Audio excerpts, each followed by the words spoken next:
ಏನು 28 ಜನರ ಒಂದು ಬಲಿದಾನ ಆಗಿತ್ತು. ಉಗ್ರಗಾಮಿಗಳ ಅಟ್ಟಹಾಸಕ್ಕೆ ಏನು 26 ಭಾರತೀಯರು ತಮ್ಮ ಪ್ರಾಣವನ್ನು ಕಳೆದುಕೊಂಡಿದ್ರು. ತದನಂತರದಲ್ಲಿ ಇಡೀ ದೇಶದಲ್ಲಿ ಆಕ್ರೋಶ ವ್ಯಕ್ತ ಆಗಿತ್ತು. ಪ್ರತಿಯೊಬ್ಬ ಭಾರತೀಯನಿಗೂ ಕೂಡ ಅನ್ನಿಸ್ತಾ ಇತ್ತು, ಅಭಿಪ್ರಾಯವನ್ನು ನೀಡ್ತಾ ಇದ್ರು, ಈ ಘಟನೆ ಆದ ನಂತರದಲ್ಲಿ ಒಂದು ಪ್ರತೀಕಾರವನ್ನು ತೆಗೆದುಕೊಳ್ಬೇಕು, ಉಗ್ರಗಾಮಿಗಳ ಸಂಘಟನೆಗಳ ವಿರುದ್ಧ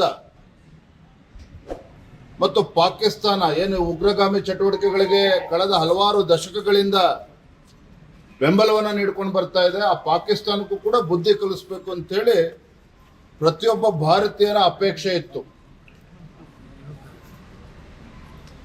ಅದಕ್ಕೆ ಪೂರಕವಾಗಿ ಪ್ರಧಾನಮಂತ್ರಿ ನರೇಂದ್ರ ಮೋದಿಜಿಯವರು ಕೂಡ ಹಲವಾರು ಬಾರಿ ಹೇಳಿದರು, ಯಾವುದೇ ಕಾರಣಕ್ಕೂ ಇದನ್ನು ಇಲ್ಲಿಗೆ ಬಿಡೋದಿಲ್ಲ, ಉಗ್ರಗಾಮಿಗಳ ತಕ್ಕ ಶಾಸ್ತಿಯನ್ನು ಮಾಡ್ತೇವೆ ಅಂತೇಳಿ ಹೇಳಿಕೆಗಳನ್ನು ಕೂಡ ನೀಡಿದ್ರು. ನಿನ್ನೆ ಮಧ್ಯರಾತ್ರಿ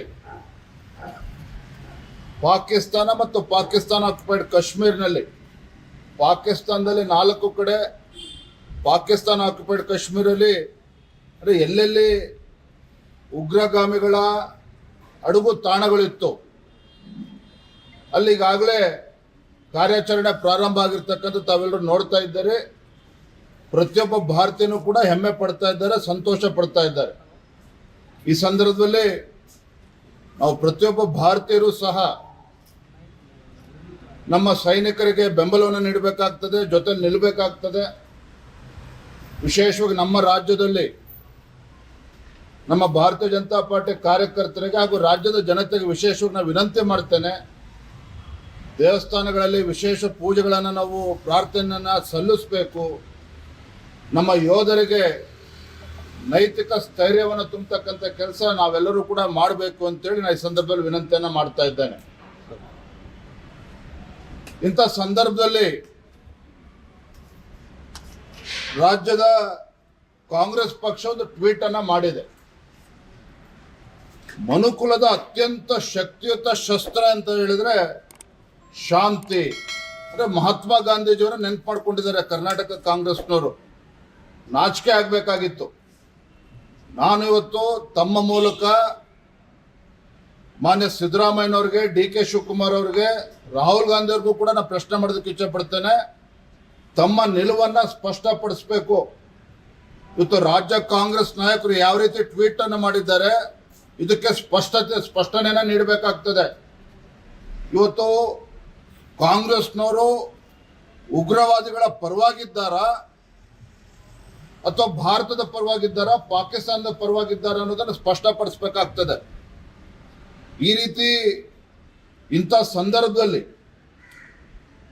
ಈ ರೀತಿ ಕಾಂಗ್ರೆಸ್ ಪಕ್ಷ ಈ ರೀತಿ ಹೇಳಿಕೆಗಳನ್ನು ಕೊಡ್ತಕ್ಕಂಥದ್ದು ಶೋಭೆ ತರ್ತಕ್ಕಂಥದ್ದಲ್ಲ. ತತ್ಕ್ಷಣ ಈ ದೇಶದ ಜನರ ಕ್ಷಮೆನ ಯಾಚಿಸಬೇಕು ಅಂತೇಳಿ ನಾನು ಈ ಸಂದರ್ಭದಲ್ಲಿ ಆಗ್ರಹವನ್ನು ನಾನು ಮಾಡ್ತಾ ಇದ್ದೇನೆ.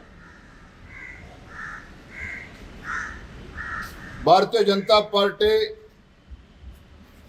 ಇಂದಿನಿಂದ ಕೊನೆಯ ಹಂತದ ಜನಾಕ್ರೋಶ ಯಾತ್ರೆಯನ್ನು ಪ್ರಾರಂಭ ಮಾಡಿದ್ದೀವಿ. ಇವತ್ತು ಕೋಲಾರ, ನಾಳೆ ತುಮಕೂರು, ಚಿತ್ರದುರ್ಗ ಈ ರೀತಿ ನಾವು ಪ್ರವಾಸವನ್ನು ಈಗಾಗಲೇ ಘೋಷಣೆ ಮಾಡಿದ್ವಿ. ಆದರೆ ಇಂಥ ಸಂದರ್ಭದಲ್ಲಿ ಭಾರತ ಮತ್ತು ಪಾಕಿಸ್ತಾನ ನಡುವೆ ಒಂದು ರೀತಿ ಯುದ್ಧ ಪ್ರಾರಂಭ ಆಗಿರ್ತಕ್ಕಂಥ ಸಂದರ್ಭದಲ್ಲಿ ಪ್ರತಿಯೊಬ್ಬ ಭಾರತೀಯರು ಕೂಡ ನಾವು ಒಂದಾಗಿರಬೇಕು. ಮತ್ತು ರಾಜಕೀಯ ಪಕ್ಷಗಳು ಸಹ ನಾವೆಲ್ಲರೂ ಕೂಡ ಒಟ್ಟಾಗಿ ಒಂದಾಗಿ ದೇಶದ ಜೊತೆ ನಿಲ್ಲಬೇಕು. ಈ ಒಂದು ಸದುದ್ದೇಶ ಇಟ್ಕೊಂಡು ಇವತ್ತೇ ನಮ್ಮ ಕೋಲಾರ ಜನಾಕ್ರೋಶ ಯಾತ್ರೆ ಈಗಾಗಲೇ ನಿಶ್ಚಯ ಆಗಿದೆ. ಆ ಕಾರ್ಯಕ್ರಮಕ್ಕೆ ನಾವು ತೆರಳುತ್ತಾ ಇದ್ದೇವೆ.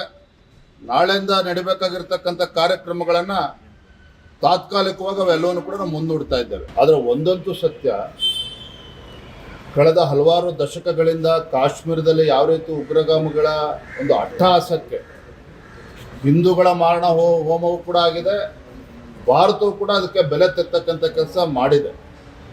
ಆದರೆ ಸಾಕಪ್ಪ, ಈಗಲಾದರೂ ಕೂಡ ಪಾಕಿಸ್ತಾನದ ವಿರುದ್ಧ ಮತ್ತು ಅಂಥ ಉಗ್ರಗಾಮಿ ಸಂಘಟನೆ ವಿರುದ್ಧ ನಿರ್ದಾಕ್ಷಿಣ್ಯವಾಗಿ ಒಂದು ಕ್ರಮನ ಕೈಗೊಳ್ಳಬೇಕು, ಯುದ್ಧ ಆದರೂ ಪರವಾಗಿಲ್ಲ ಅನ್ನೋ ಭಾವನೆ ಪ್ರತಿಯೊಬ್ಬ ಭಾರತೀಯರಲ್ಲೂ ಕೂಡ ಇತ್ತು.